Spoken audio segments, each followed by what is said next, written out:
All right, folks, what is going on? This is episode 463 of the First and Frame Rate Show. I am VF Baller. Over here, we talk about Georgia Southern and Atlanta Falcons football. And I wanted to take my time on this episode because I usually have these episodes up earlier in the morning than what it is today, because I really wanted to think about this whole, Atlanta Falcons thing. Like, what is really going on here? Because the refusal to run the ball is really the refusal to throw the ball is very mind blowing, and it's getting to the point where it doesn't make sense. But I'm gonna be honest with you guys, we're probably gonna see more of this throughout the season, and it's gonna be more of a head scratcher. But we're gonna talk about that, and we're gonna talk about what's going on with the Falcons, in my opinion, and just go from there. If this is your first time here, welcome. I could be found on YouTube and Rumble. I'm also on Anchor, Stitcher, Spotify, Apple, and Google Podcasts. Thank you guys for the support. The last episode about Amari Jones, that was a really cool episode. I really enjoyed doing that, and I'm glad to hear that he's going to be doing better, and his football career is not over. So hopefully we'll see him in another, you'll see him back on the field some form or fashion. So that's awesome to hear. All the links are down in the description if you want to support. You can check all that stuff out. And let's go ahead and get into this. The Falcons are in a situation where they have weapons. They have weapons that could really be productive if used. The problem is they haven't been using any of the weapons to the extent I thought they would. We're looking at a situation where you have Kyle Pitts and Drake London. Both of these guys are top 10 picks in the last couple of years. And last game when they played against Cincinnati, I think they was only targeted like 4 or 5 times. I don't have the stats in front of me, but I could be wrong. It just doesn't make any sense. I don't get it where they were targeted, under 10 times. I don't understand what is going on here. Why would you draft guys such high, guys of talent so high, and these guys are literally, they're like generational talents basically. If you look at what Kyle Pitts can do and Drake London can do, these guys are franchise changing type of players. I mean, the way that tight ends are played in this league, Kyle Pitts could easily have like 7 or 8 catches a game. A guy like Drake London, the fact that Kyle Pitts is on the team, could have another 7 or 8 catches a game. This could be a really good problem for the Falcons and a really devastating problem for the opposition. But they're not being used. I'm not saying they're not being used properly. They're not being used at all. When you have Marcus Mariota throwing the ball for 13 times and 14 times here, 16 times there, you're not going to win games. That's even if you don't have a Kyle Pitts or a Drake London. You're not going to win games in this league playing football that way. That works when you have like my other team, like Georgia Southern back in the day. We used to only throw the ball 6, 7, 8 times. Hell, we won games without completing a pass. Ask the Florida Gators. So when you're looking at situations where these guys are literally not throwing the ball, and you are relying on your 5th round running back to run the ball at the level that he's running it makes you scratch your head and be like, all right, what are we doing here? Because I'm literally confused on what the Falcons are trying to do to win football games. Yes, it worked against the Cleveland Browns. It worked very well. And I don't know if that's a good thing or a bad thing, because now it just seems like that's going to be the ideal situation for the offense going forward. Because when we ran the ball 10 straight times for a touchdown, Caleb Huntley and Tyler Algier did an excellent job of going in, and running the ball straight through them. Very good job. But that's not going to work with every team. It makes you very one-dimensional, and then you turn around and not throw the ball because it's either you're scared or you're just trying to find the right time to do it. I don't know. It just doesn't. It's just not going to work. And unfortunately, we're probably going to see more of that. If we're going to, if I knew this was going to be the case, why even try to run exotic plays for the passing game? Because there are some plays out there that Arthur Smith do have lined up, or I've seen him design on the field that actually cater to a Kyle Pitts or a Drake London, and hell, even a Zacchaeus and Brian Edwards and Damian Byrd. He has the plays to do so. I've seen it. We've seen it. But unfortunately, it just has not been there, and I don't understand why. I just don't. I don't get it.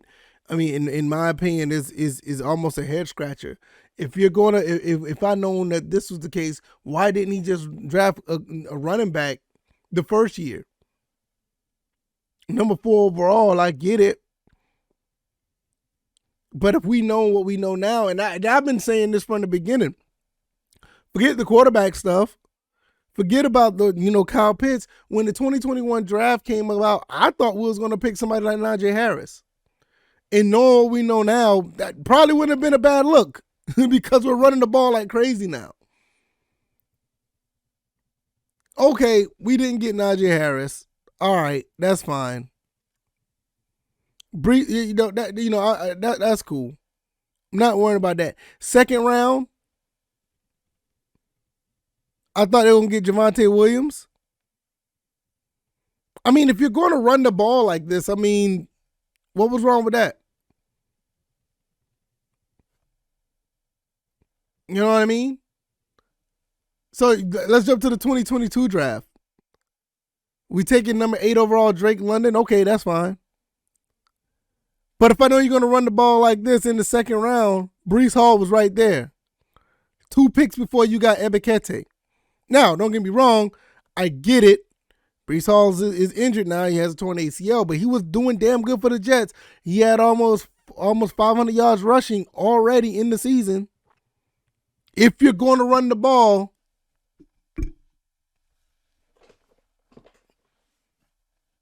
and you had Kenneth Walker right there too, who was picked, 3 picks behind Ebiketie. Not saying Ebiketie is a bad player. I think he's done phenomenal. He's done phenomenal for the Falcons. But if you're going to run the ball like this, what are we doing here? I know you end up waiting to get Troy Anderson. That's cool. Then you turn around and get Desmond Ridder. James Cook was there, right? James Cook was there. I'm just asking questions because, like, now it looks like, this is going to be the move at this point. You look into the third round. Who did the Falcons pick in the third round? I want to see if I can. I don't think we had a third round pick. I don't think we did. But we end up going further down, and then we end up getting, Tyler Algier in the 5th round, which is not a bad pick, but I'm looking at the other players that came through. It's like, if that's the case, if we're going to play football like this, why not go in and get a Najee Harris last year? Why not get a Breece Hall this year? I mean, I'm just asking questions. I mean, I don't know. Maybe I don't know what I'm talking about. The Tennessee Titans end up getting Hassan Haskins. I don't know how well he's doing, but that was my pick to pick over Tyler Algier. I thought Hassan Haskins was going to be the better running back, but I mean, not to say that he's not to say that he is, or whatever the case may be, because Tyler Algier is doing okay. But when you're looking at Isaiah Spiller from Texas A&M was picked by the Chargers, Zamir White was picked by the Raiders. I mean, if you're going to run this type of offense, I mean, Brian Robinson was picked by the Commanders. There's so many other running backs that was picked at the time, and it's like, if you're going to run this offense, you should have just picked the running back at a higher time. It's a lot of talent that we missed out on, and I'm not even talking about getting especially in the 2022 draft, you had a chance to get like 3 other guys. Hell, even in the 2021 draft, you probably wouldn't have been able to get Najee Harris, but you could have got some other people. I mean, I'm just asking questions because it's like I'm confused. You get this passing these receivers that are out there and you're not even using them. But if you want to run the ball, you had a chance to get some bona fide running backs. You could have had at least two on the roster that could have done something. Now I know you want to hang your hat on Cordell Patterson, and I don't mind that. But I still don't see Cordell Patterson as a running back. I just don't. I mean, I think he's a freak of an athlete. I think you can line him up at wide receiver. You can put him in the backfield. Hell, he can return kicks. But if you want a bell cow running back, which I feel that,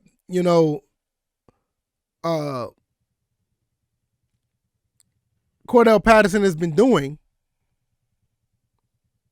I feel like you should have just got one out of the draft. Earlier in the draft, in my opinion. That's just me.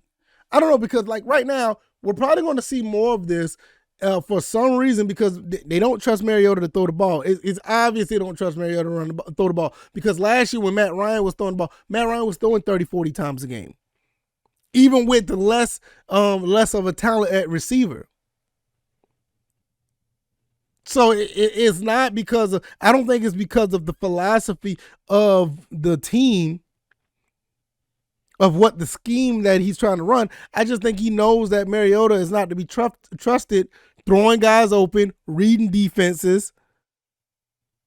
And it's really disheartening, because you got a rookie on the sideline that probably could do these things.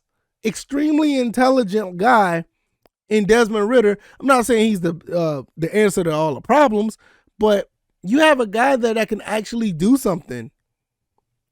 Has been proven to do something. Played at Cincinnati and played at a high level against NFL talent and did pretty good. Now you want to talk about the Alabama game? Okay, I'm not going to necessarily say it was his fault that they lost that game. I mean, they were just overpowered. Cincinnati wasn't going to beat Alabama at all. But for them to get to where they were, beating Notre Dame, doing all these things that he did in his career, I don't know why that he's still sitting on the sideline right now. Yes, they're so close out of first place in the division is probably why. And the fact that they're so close, they're going to keep sticking with Mariota, because that's what worked.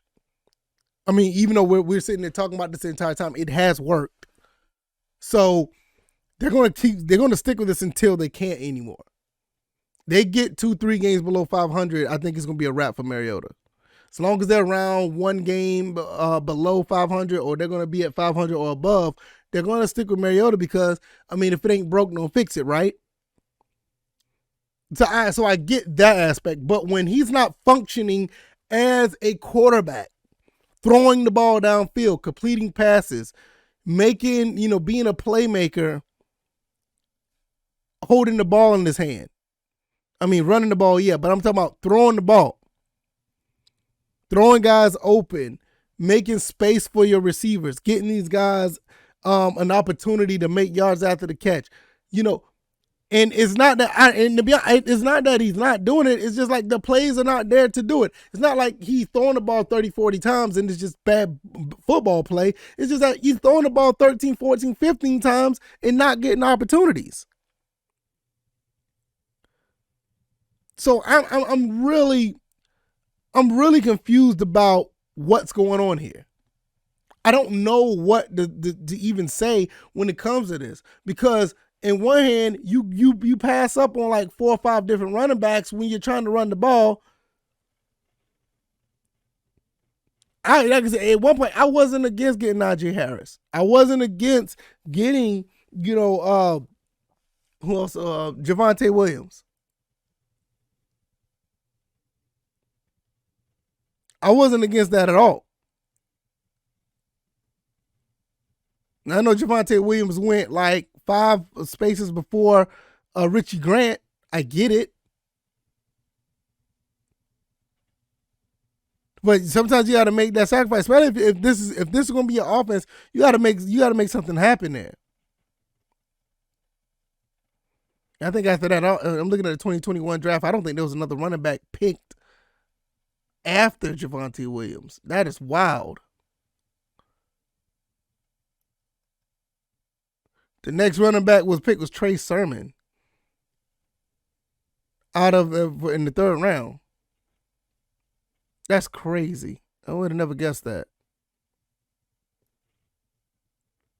Michael Carter for the Jets was picked up in the fourth round. So I guess it was somewhat a slim pickings then. But 2022 draft, it was no excuse. And that is nothing against what these guys are doing now on defense. The guys that we picked up on in the draft, those guys are doing pretty good. I can't lie. You got Troy Anderson, Ebikete. Those guys are doing great. But if you're going to predicate your offense on the running game, I mean, why not? Why not draft somebody? Because in 2022, you had like 3 or 4 chances to get a running back, and we waited all the way to the 5th round. And don't get me wrong, I like what overall. I do like what Algier is doing. But the way it looks like this is something that you probably could have gotten the first or second round, and had probably had a little bit more talented running back. And I'm not saying that he's not talented, but I mean, you look at the production of a Breece Hall or a Kenneth Walker. I mean, those guys are doing pretty good right now, and we had a chance to get them at one point. I don't know. I'm just looking at this in general. It just looks like it just looks all discombobulated right now. I don't know what to think of what's going on here. We're going to be playing the Carolina Panthers next, and we're going to have to do something because those guys are going to have a little bit of confidence coming into Atlanta to play. They're going to have a little bit of confidence. And I don't blame them. They just got finished beating the Tampa Bay Buccaneers handily, basically.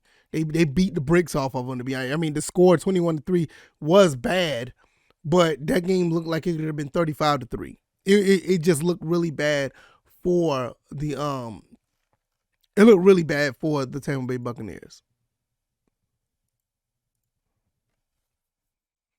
So we'll get into that. We'll get into that later on in the week. It's Wednesday right now. We'll probably talk about it on Friday when it comes to the Falcons and Panthers. Panthers coming to Atlanta. But I'm literally confused. I don't know what to think about what's going on here. I'm legitimately scratching my head like, all right, what are we doing right now? Because right now looks like that we have some guys who can catch the football, but nobody's getting on the football. We're running the football a lot, and if we're going to run the ball like this, why didn't we just invest in it a little bit more instead of investing in on a 5th round pick? No disrespect to Tyler Algier. You could make the case that Tyler Algier could have been picked earlier in the 2nd or 3rd round. You could make that case. Because, I mean, he's not that bad. I just don't think that from the way things was looking at first, it looked like he wasn't that guy that's going to, he was going to be that guy that was going to actually do something. But he's shown that he can do some things. But we'll get into that at a later time as far as the Falcons hosting the Carolina Panthers. We'll talk about that later on in the week. If you like this commentary, hit the like button, share this podcast, subscribe to the channel if you haven't already. Let me know what you guys think. Are you confused as much as I am? I don't know what to think because we got the pass catchers, but we're running the ball like crazy. You can't hide your quarterback forever. I know somebody on Twitter said that. Can't hide your quarterback forever. Let this man throw 25, 30 times a game or put Desmond Ridder in. That's just my opinion. Because this is a recipe to lose games. You keep this up, this is going to be a recipe to lose games, in my opinion. All right, y'all, I'm going to get out of here. You guys, check out all the links down in the description if you want the support. And I'll see you guys on the next one. All right, y'all. I'll take it easy. Y'all be blessed. Peace.